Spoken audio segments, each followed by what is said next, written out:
نبی پاک سید عالم صلی اللہ علیہ وسلم کی بارگاہ میں دو عورتوں کا مقدمہ لایا گیا. یا رسول اللہ صلی اللہ علیہ وسلم، ایک عورت نماز پڑھتی ہے، صدقہ کرتی ہے، عبادت گزار ہے، لیکن حضور زبان اس کی ٹھیک نہیں، رویہ ترش ہے، تلخ بولتی ہے، اپنی گفتگو کے اندر وہ لوگوں کی بے عزتی کر دیتی ہے، رسوائیاں کرتی ہے، دل توڑتی ہے. اللہ کے رسول نے فرمایا جہنمی ہے وہ بی بی. کہتے بس زبان کی تیز ہے، تو یہ زبان ہی تو ہے جو تباہی کرتی ہے. صدقے کدھر گئے، نمازیں کدھر گئیں؟ کا سب کچھ صحیح ہے، عبادت گزار ہے. سن لیں مسند امام احمد بن حنبل کی حدیث، حضور نے فرمایا جہنمی ہے. لے جائے اٹھا کے اپنی نماز، حج زکات سارا کچھ دوزخی ہے، لوگوں کے دل گھائل کرتی ہے.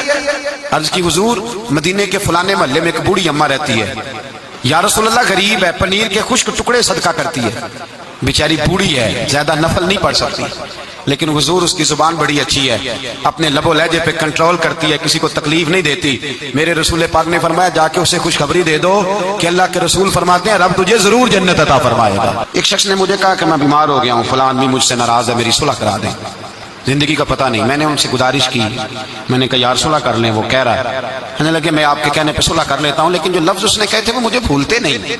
اس نے میری والدہ کے بارے میں، میرے والد کے بارے میں، میرے بھائی کے بارے میں، میرے بارے میں، فلاں کے بارے میں، میرے خاندان کے بارے میں، وہ جملے میری آنکھوں کے سامنے، اس کو نہیں کہنے چاہیے. اس کے لفظوں کی وہ کڑواہٹ اب بھی جب وہ سامنے آتا ہے تو وہ لفظوں کی کڑواہٹ مجھے بھولتی نہیں، وہ میرے لیے سہانے روح ہو گئی. اگرچہ بھول جانا چاہیے، حکم شرع یہی ہے، لیکن لفظوں کے اندر جو سختی ہوتی ہے، جملوں کے اندر جو تلخی ہوتی ہے، وہ انسان کو کبھی بھولتی نہیں. وقت گزر جاتا ہے، ہم تھوڑی دیر کے لیے اپنی زبان کو اگر قابو میں رکھ لیں، پابندی لگا لیں، کچھ دیر کے لیے اپنے اوپر کنٹرول کر لیں، تو ہو سکتا ہے بہت ساری روحوں کو ہم گھائل کرنے سے بچ جائیں. میرے بھائی اپنی زبان کو کنٹرول میں، اس لیے میرے نبی پاک علیہ السلام نے فرمایا پہلوان وہ نہیں ہوتا جو کھاڑے میں اترے تو سامنے والے کو گرا دے. پہلوان وہ ہوتا ہے جس کو جب غصہ چڑھے تو اپنے آپ پہ قابو پا لے، اپنے آپ کو کنٹرول کر لے، اپنے جذبات پہ قابو رکھے. میں مسند امام احمد بن حنبل کا حوالہ دینے لگا ہوں. اگر آپ کی زبان ٹھیک نہیں تو ضائع ہو جائے گا سارا کچھ. لمبی نمازیں، آج زکاتیں، عبادتیں، اگر آپ کی زبان کڑوی ہے، اگر آپ جی میں منہ پہ کہہ دیتا ہوں، کہنے والے تو کہہ ہی دیتے ہیں، سننے والے کمال کرتے ہیں، سننے والے کمال. میں نے سنائی ہے چار، کمال کی بات کی ہے تو نے. یہ کس قسم کا تیرا انداز ہے گفتگو کا؟